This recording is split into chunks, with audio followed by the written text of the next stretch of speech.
Hello friends, welcome to my channel. આજે આપણે બનાવીશું પનીર પકોડા. જો તમે મારી ચેનલ પર નવા હો તો મારી ચેનલને સબસ્ક્રાઈબ કરજો, જેથી આવનારી નવી વિડીયોની નોટિફિકેશન તમને સૌથી પહેલાં મળી શકે. તો ચાલો આપણે રેસીપી સ્ટાર્ટ કરીશું. તો અહીંયા મેં મેરિનેશન માટે થોડા મસાલા લીધા છે. અહીંયા મેં આદુ, મરચાં અને લસણની પેસ્ટ લીધી છે 1 ટેબલ સ્પૂન. 1 ચમચી લાલ મરચું પાવડર લીધું છે. અડધી ચમચી હળદર પાવડર, સ્વાદ પ્રમાણે મીઠું. 1 ચમચી કાશ્મીરી લાલ મરચું અને ધાણા જીરુંનો પાવડર લીધો છે 1 ચમચી.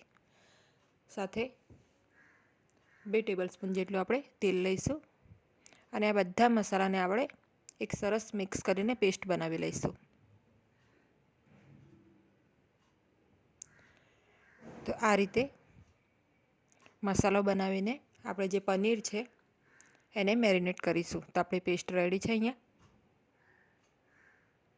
હવે આપણે પનીર જોઈ લઈએ. તો પનીર મેં અહીંયા 200 ગ્રામ લીધું છે અને પનીરના આ રીતે થોડા લાંબા અને જાડા એવા લંબચોરસ ટુકડા મેં કર્યા છે. તમે આનો કોઈ પણ શેપ કરી શકો છો, પણ પનીરના ટુકડા થોડા મોટા રાખવાના. એકદમ નાના ટુકડા કે પાતળા ટુકડા નહીં કરવાના, નહીં તો પનીર તૂટી જવાનો ડર રહે છે. એટલે પનીરને આપણે થોડા મોટી સાઇઝમાં કટ કરીશું. હવે જે મેરિનેશનનો મસાલો છે આપણે બધો જ આંગળી વડે પનીરની ઉપર ચોંટાડી દઈશું. આ રીતે એક કોટ થવો જોઈએ પનીરની ઉપર, એ રીતે આપણે એને લગાડીશું. તો હવે પનીર મેરિનેશન માટે આપણે મૂકી દઈશું થોડીવાર માટે સાઈડમાં. 1 કપ અહીંયા મેં બેસન લીધું છે, ચણાનો લોટ. હવે આપણું જે પકોડાનો લેયર છે ક્રિસ્પી થાય એના માટે આપણે 1 ટેબલ સ્પૂન જેટલો ચોખાનો લોટ લઈશું. સ્વાદ પ્રમાણે મીઠું નાખીશું.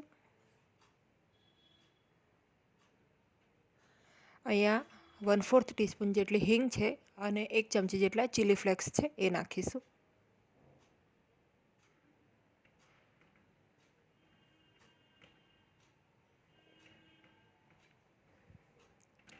બધું આપણે મિક્સ કરીને આમાં થોડું થોડું પાણી એડ કરતા જઈશું અને સેમી થિક બેટર આપણે રેડી કરવાનું છે. તો બેટરમાં બિલકુલ લમ્સ ના રહે એ વાતનું ધ્યાન રાખીશું. એના માટે આપણે થોડું થોડું પાણી એડ કરવાનું, જેથી લમ્સ ના રહે. અને આ રીતે એકદમ સ્મૂથ બેટર આપણું રેડી કરીશું. તો બેટર વધુ પડતું ઘટ્ટ કે વધુ પડતું પાતળું ના હોય એ વાતનું ધ્યાન રાખીશું. હવે આમાં આપણે 1/4 ટીસ્પૂન જેટલો સોડા નાખી દઈશું, ખાવાનો સોડા. સાથે 1/4 ટીસ્પૂન જેટલી હળદર પાવડર નાખી દઈશું. બંનેને સારી રીતે મિક્સ કરી લઈશું.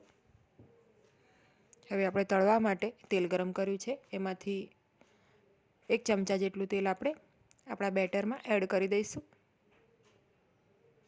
અને બેટરને સારી રીતે મિક્સ કરી લઈશું.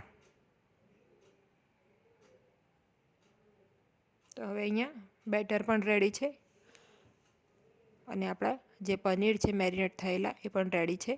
તો હવે આપણે એને તળીશું. ગેસને આપણે મીડિયમ ફ્લેમ રાખવાની છે અત્યારે. હવે આ રીતે મેરિનેટ થયેલા પનીરને એક ટુકડો લઈને આપણે બેસનના ખીરામાં એને ડીપ કરીશું. તમે હાથની મદદથી પણ એને અંદર ડીપ કરીને નાખી શકો છો. જે વધારાનું બેટર છે આપણે એ થોડું ડ્રીપ ઓફ કરી લઈશું. આ રીતે પનીર જે છે સારી રીતે કૂક થયેલું જોઈએ. હવે ગરમ તેલમાં આપણે એને તળી લેવાનું છે. તો ગોલ્ડન અને ક્રિસ્પ થાય ત્યાં સુધી આપણે એને તળી લઈશું.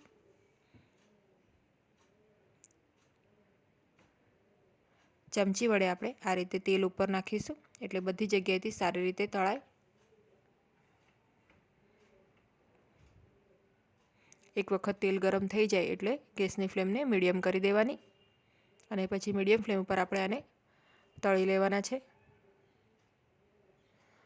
તો એકદમ ટેસ્ટી ડિલિશિયસ આ રેસીપી બને છે. એક વખત ચોક્કસ ટ્રાય કરજો. નાના મોટા સૌને આ પનીર પકોડા ખૂબ જ ભાવશે. તો અહીંયા એક બેચ આપણી તળાઈને રેડી થઈ ગઈ છે. આ રીતે હું બીજા પણ તળી લઉં છું. તો હવે પનીરના પકોડા જે છે એ તળાઈ ગયા છે. એકદમ ઉપરથી ક્રિસ્પી છે એનું લેયર અને અંદર એકદમ સોફ્ટ પનીર છે. એક વખત આ રેસીપી ચોક્કસ ટ્રાય કરજો, બધાને ભાવશે જ. મેં આને ગ્રીન ચટણી અને કેચઅપ સાથે સર્વ કર્યું છે. તો ગરમા ગરમ પનીરના પકોડા તૈયાર છે. આ રેસીપી તમે એક વખત ચોક્કસ ટ્રાય કરજો.